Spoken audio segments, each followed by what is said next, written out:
প্রভু তুমি বলেছ রাসূল দেবে না, পৃথিবীর দিকে দিকে শুধু হাহাকার, লাঞ্ছিত মানবতা,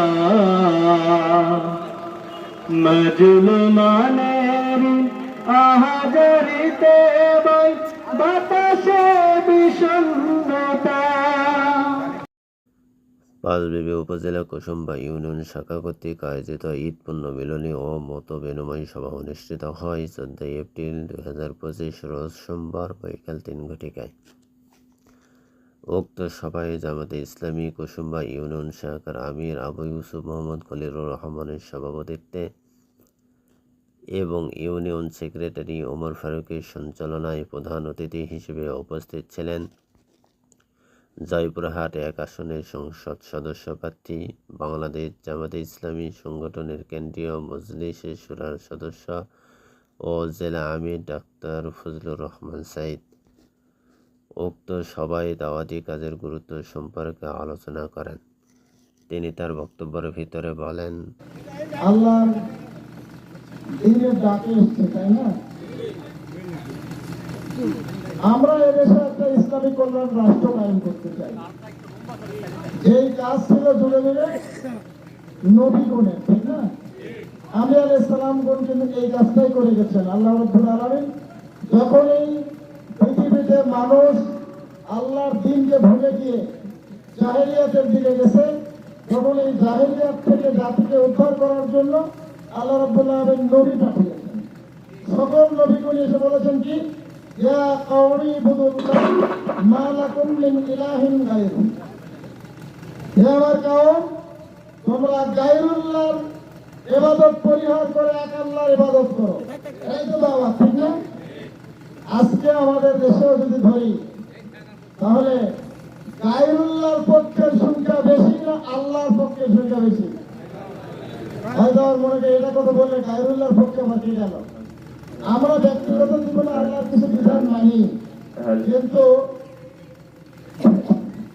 কিন্তু আমাদের যদি ধরি অর্থনৈতিক বিধান, বিচারিক বিধান, এরপরে রাষ্ট্রীয় বিধান, সরকার গায়রুল্লাহ না।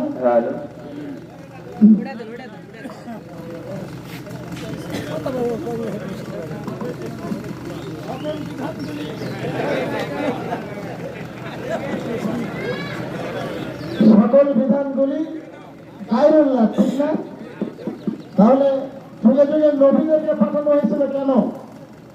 এই গায়রুল্লাহকে উৎখাত করে এক আল্লাহর শ্রেষ্ঠত্ব ঘোষণা করার জন্য, এক আল্লাহর দাসত্বকে প্রতিষ্ঠার জন্য, ঠিক কিনা বলেন?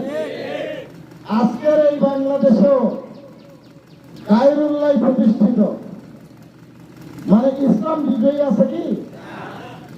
আমাদের দেশে রাষ্ট্র যতটুকু ইসলামকে সুযোগ দেয়, এটুকুই কিন্তু ইসলাম পালন করা সম্ভব হয়, ঠিক না ভাই? এই রমজানের আগের রমজানে ঢাকা বিশ্ববিদ্যালয়ের কিছু ছেলেপেলেরা ঢাকা বিশ্ববিদ্যালয়ের মাঠে একটা ইফতার মাহফিল করেছিল। এই ইফতার মাহফিলে কোরআন তেলাওয়াত হয়েছে।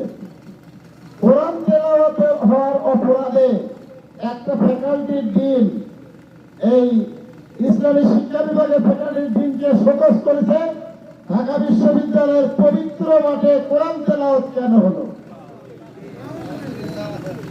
মানে ঢাকা বিশ্ববিদ্যালয়ের পবিত্র মাঠটা তেলাওয়াত করে অপবিত্র হয়ে গেছে।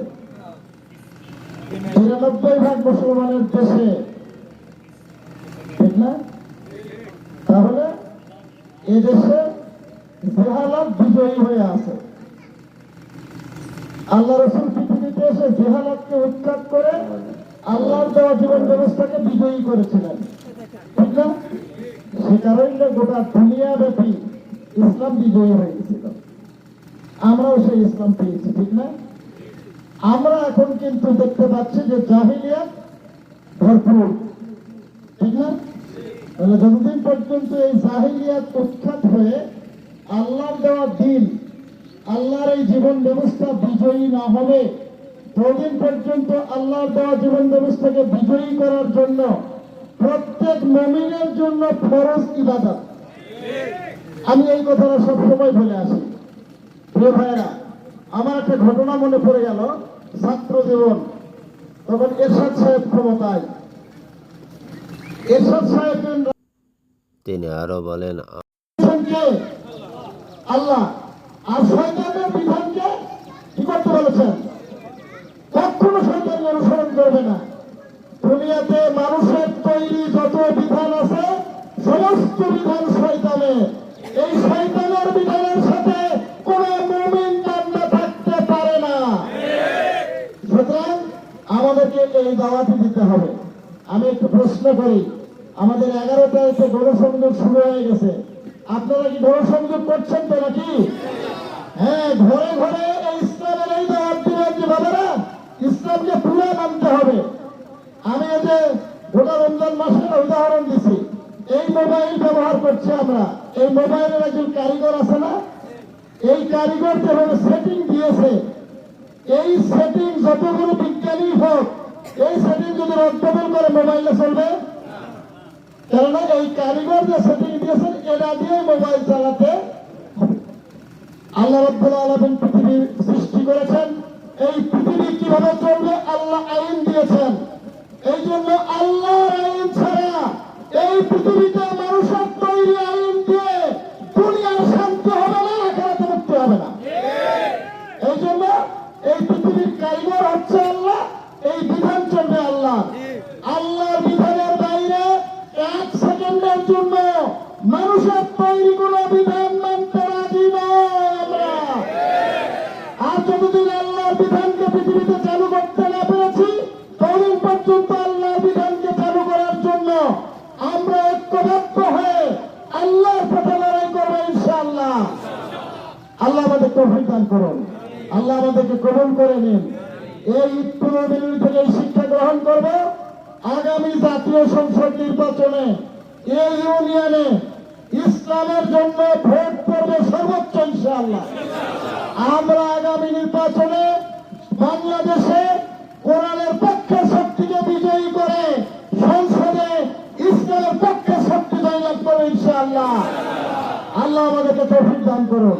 এই আশাবাদ ব্যক্ত করে আমি সংক্ষিপ্ত কথা শেষ করছি। সুবহানাকা আল্লাহুম্মা ওয়া বিহামদিকা আশহাদু আল্লা ইলাহা ইল্লা আনতা আস্তাগফিরুকা ওয়া আতুবু ইলাইক। আসসালামু আলাইকুম ওয়া রাহমাতুল্লাহ।